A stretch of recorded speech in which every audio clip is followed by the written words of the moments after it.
고린도전서 6장 12절에서 20절까지 함께 교독하겠습니다.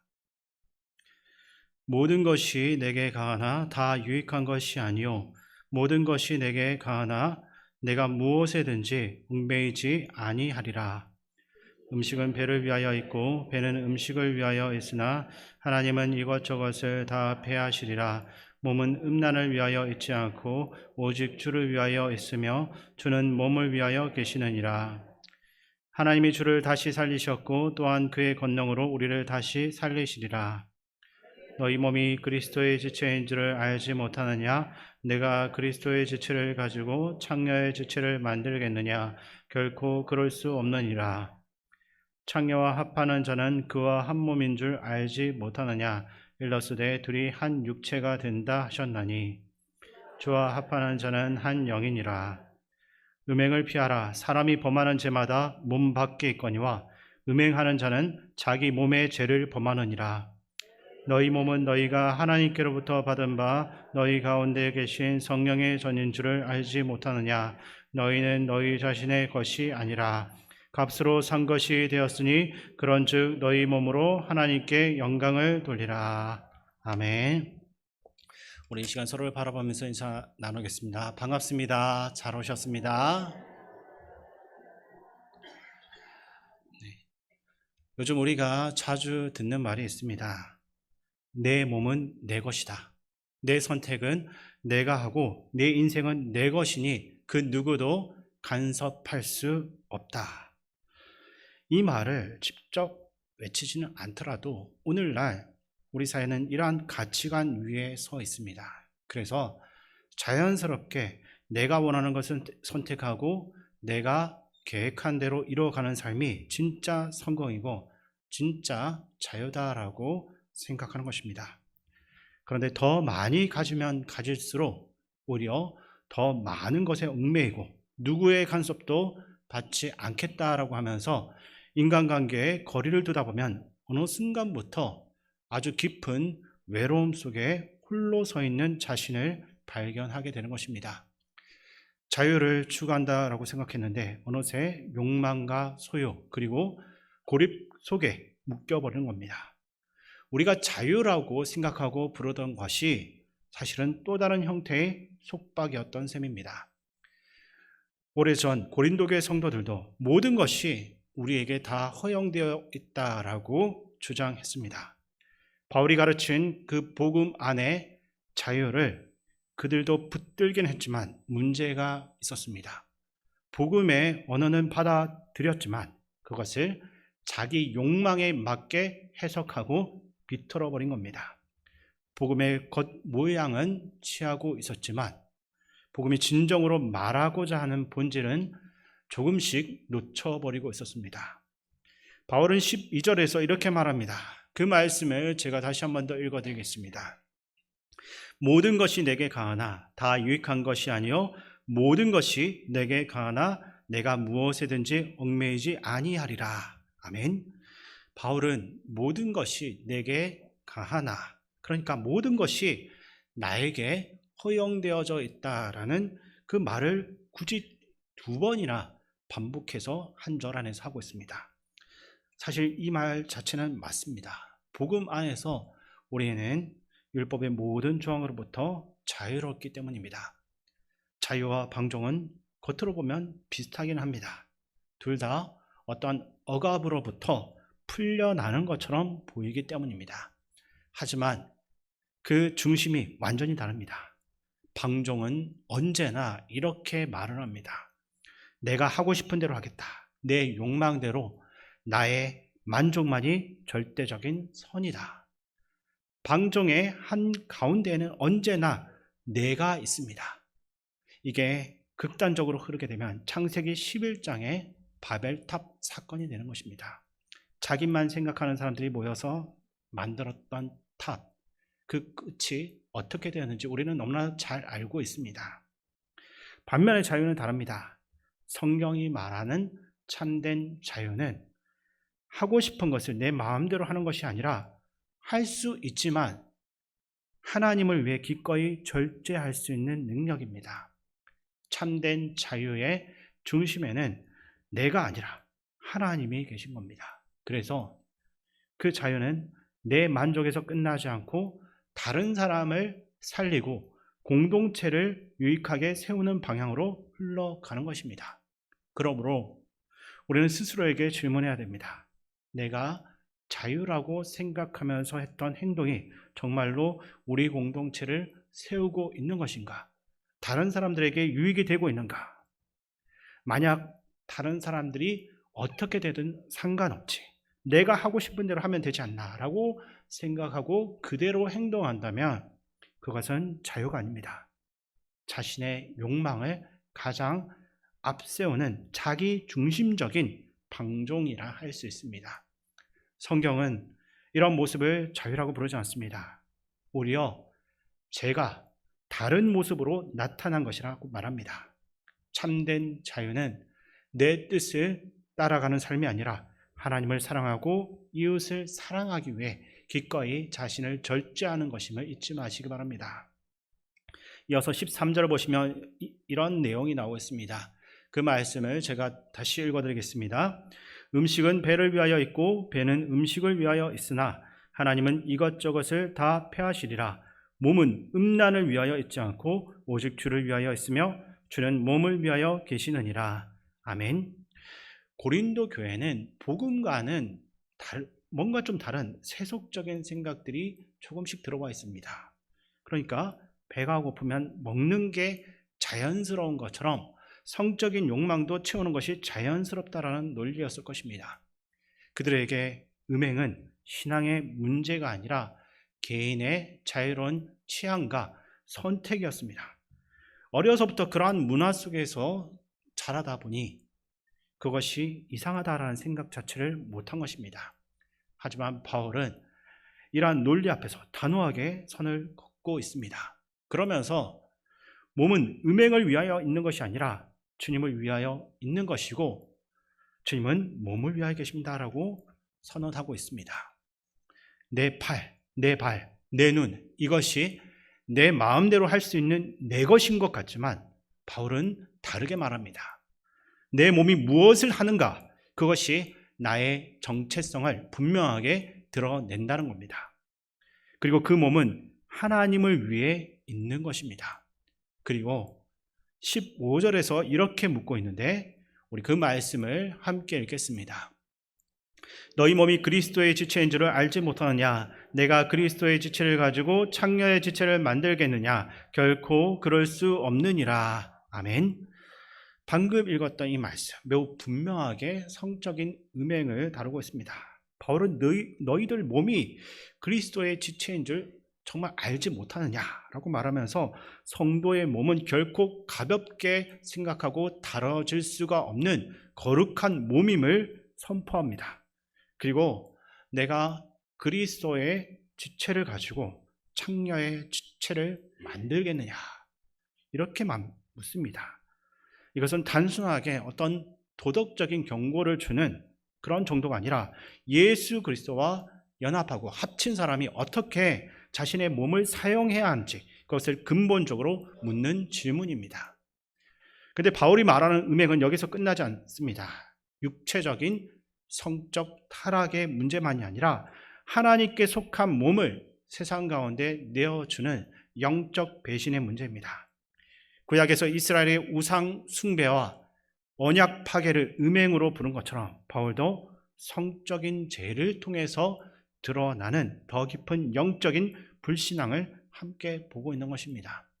다시 말하면 몸의 문제는 마음의 문제이고 마음의 문제는 결국 하나님을 누구로 섬기느냐라는 문제입니다.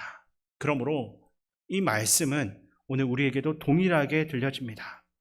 하나님이 우리를 값을 주고 사셨고 예수 그리스도의 피로 깨끗하게 하셨으며 성령께서 거하시는 전으로서 삼아 주셨다면 우리는 더 이상 내 몸을 내 마음대로 사용해서도 안 되고 사용할 수도 없습니다.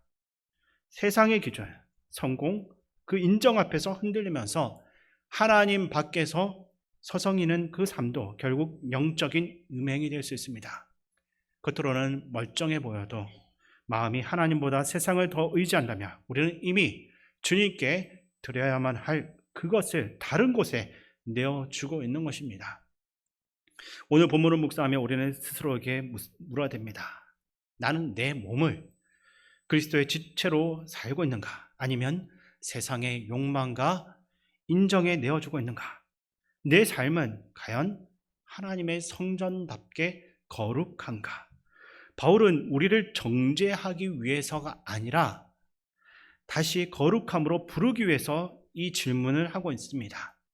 그러니 오늘도 우리의 몸과 마음을 주님께 다시 드릴 수 있어야 됩니다. 우리를 사신 주님께 합당하게 우리의 몸으로 하나님 앞에 영광 돌리는 삶을 살게 해달라라고 끊임없이 간구해야 되는 것입니다.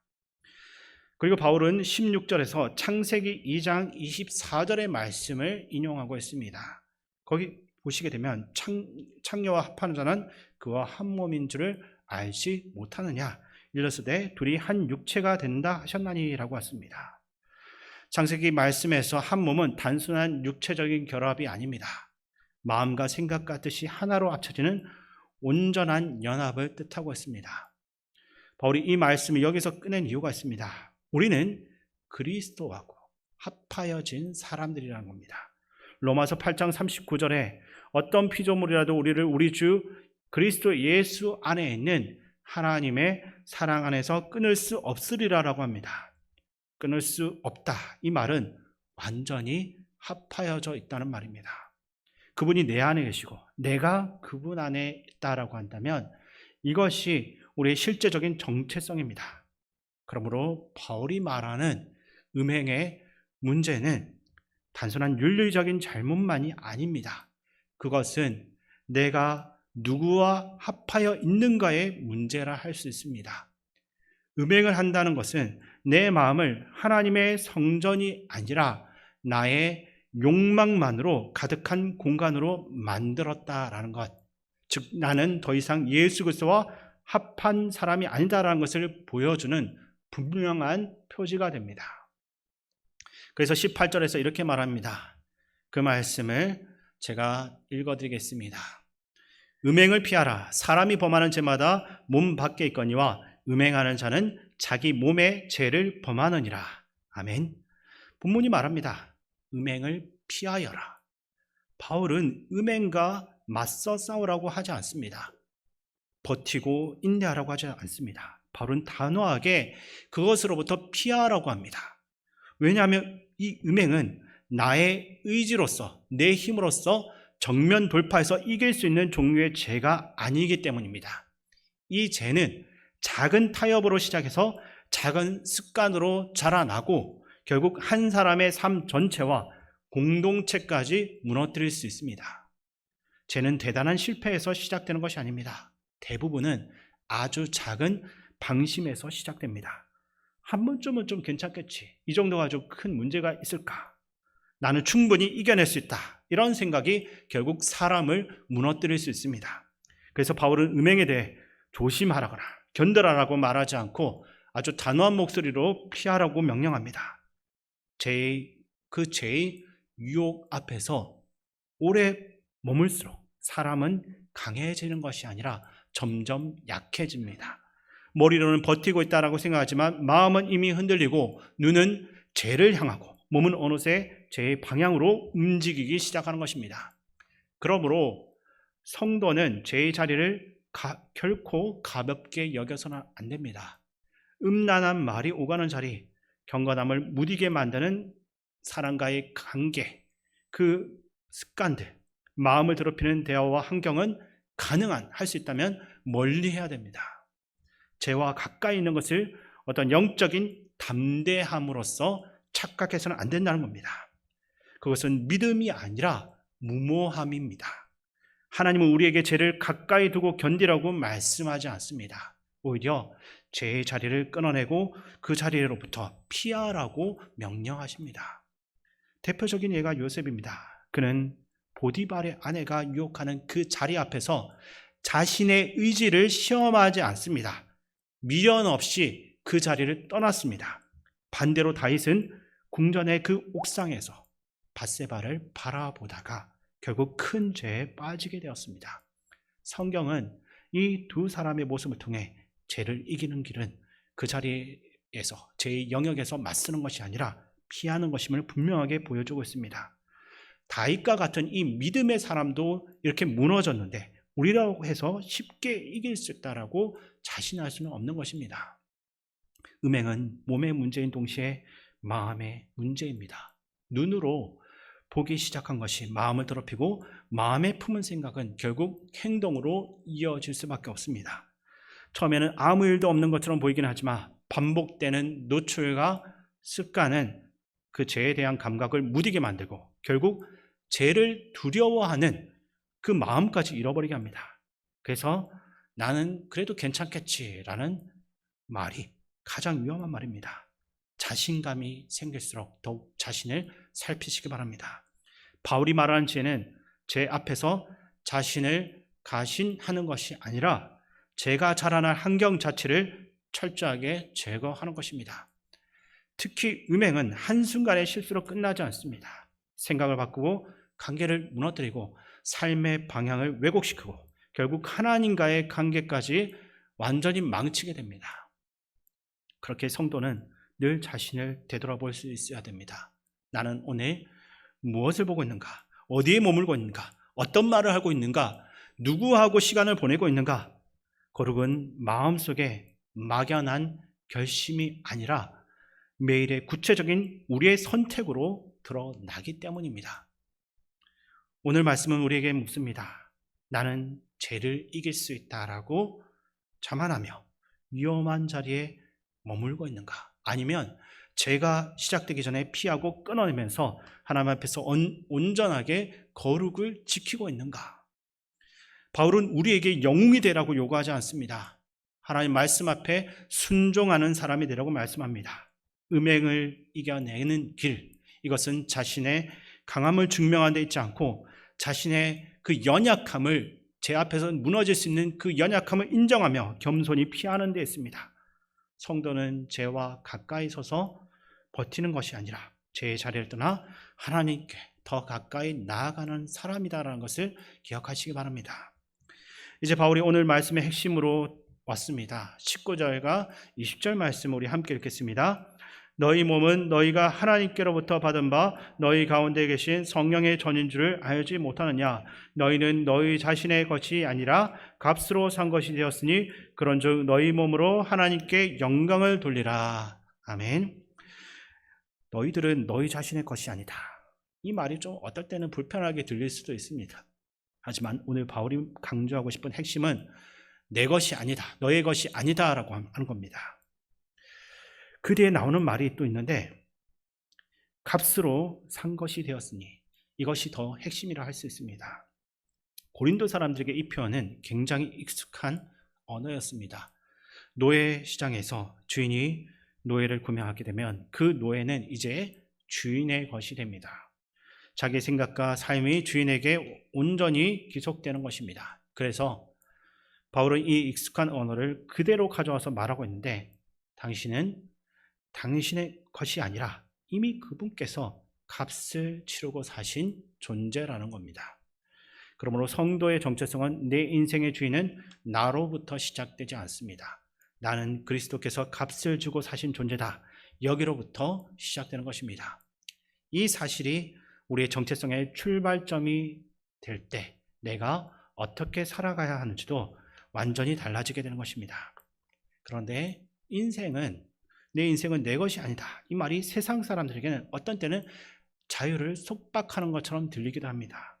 하지만 복음 안에서 이 말은 오히려 참된 자유입니다. 왜 그렇습니까? 세상이 말하는 자유는 내가 모든 것을 다 책임져야 하는 자유입니다. 내가 지켜야 하고 내가 싸워서 얻어야 하고 언제든지 잃어버릴 수 있는 불안한 자유입니다. 반면에 하나님께서 주시는 자유는 그분께서 이미 값을 치르고 사신 참 자유입니다. 내가 넘어져도 괜찮습니다. 내가 실수해도 괜찮은 겁니다. 내게서 시작하는 자유가 아니라 그분으로부터 시작되는 자유이기 때문에 흔들리지 않고 언제나 평안을 주시는 그분 안에서 이 자유는 불안하거나 두렵지 않은 것입니다. 바울은 정말 모든 것이 허용된 사람입니다. 가말리엘 문화에서 공부했고 로마 시민권 가졌고 당시 사회에서 누릴 수 있는 것은 다 누리고 있던 위치였습니다. 근데 그는 그것을 어떻게 표현하고 있습니까? 그 모두를 귀하게 여기지 않습니다. 배설물처럼 여긴다고 했습니다. 이것이 절제입니다. 할 수 있지만 하지 않는 능력, 이게 바울이 말하는 진짜 자유입니다. 돈이 있으면 다 할 수 있는 세상이라 말합니다. 내가 가진 능력으로 뭐든지 할 수 있는 시대에 우리는 살고 있습니다. 하지만 바로 그 할 수 있음에도 절제할 수 있는 능력이 진짜 하나님의 능력인 것입니다. 여러분은 지금 어떠한 자유를 누리고 있습니까? 내 욕구를 따르는 자유인가? 아니면 하나님께서 값을 치르고 사신 그런 자유인 것입니까? 예수님이 오셔서 끊임없이 강조하신 것은 관계입니다. 아버지와 나와 너희, 모든 언어가 보시면 관계적인 언어입니다.